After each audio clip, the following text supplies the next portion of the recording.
செம்ம டேஸ்டியான அதுவும் டெல்லி ஸ்டைலில் ஒயிட் சன்னா எப்படி பண்ணுறதுன்னு வாங்க பார்க்கலாம். ஒயிட் சன்னா ஒரு 5 மணி நேரம் ஊற வச்சு எடுத்துக்கலாம்.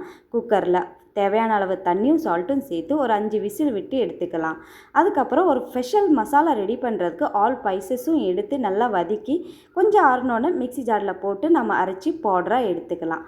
அதுக்கப்புறம் ஒரு கடாயில் ஆயிலு, அப்புறம் பட்டை, கிராமம், சீரகம் சேர்த்து ஆனியனும் அப்புறம் 2 பச்சை மிளகாய் சேர்த்து ஆனியன் கொஞ்சம் ரெட்டிஸ் ஆனோன்னு ரெட் சில்லி ஒரு 1/2 ஸ்பூன் சேர்த்துக்கலாம்.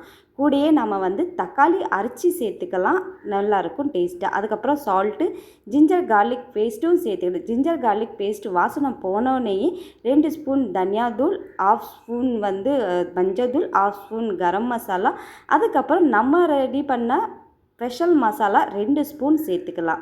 இந்த மாதிரி எண்ணெய் பிரிஞ்சு வந்தோடனே நம்ம கஸ்தூரி மேத்தி சேர்த்துக்கலாம். அதுக்கப்புறம் திரும்பி எண்ணெய் பிரிஞ்சு வந்தோடனே அதில் 2 ஸ்பூன் நெய்யை சேர்த்துக்கிட்டு வச்ச சன்னாவை எடுத்துக்கிட்டு இந்த மாதிரி கொஞ்சம் நம்ம நெசுக்கி எடுத்துக்கலாம். எல்லாமே நெசுக்க தேவையில்ல, கொஞ்சமாக நெசுக்கி அதுக்கப்புறம் நம்ம மசாலா ரெடி பண்ணோடனே அதில் சேர்த்துக்கிட்டு திரும்பி 2 விசில் விட்டுக்கலாம். செம்ம டேஸ்டியாக நல்லா கெட்டியாக நம்ம சப்பாத்திக்கு, பூரிக்கு, அப்புறம் ரைஸ்க்கும் சாப்பிட செம்மையாக இருக்கும்.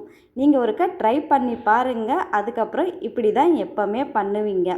நான் இன்றைக்கி இப்படி தான் பண்ணியிருந்தேன், செம்மையாக இருந்தது. பாய் பாய். பிடிச்சிருந்தா ஒரு லைக் ஒரு சப்ஸ்கிரைபும் பண்ணிடுங்க.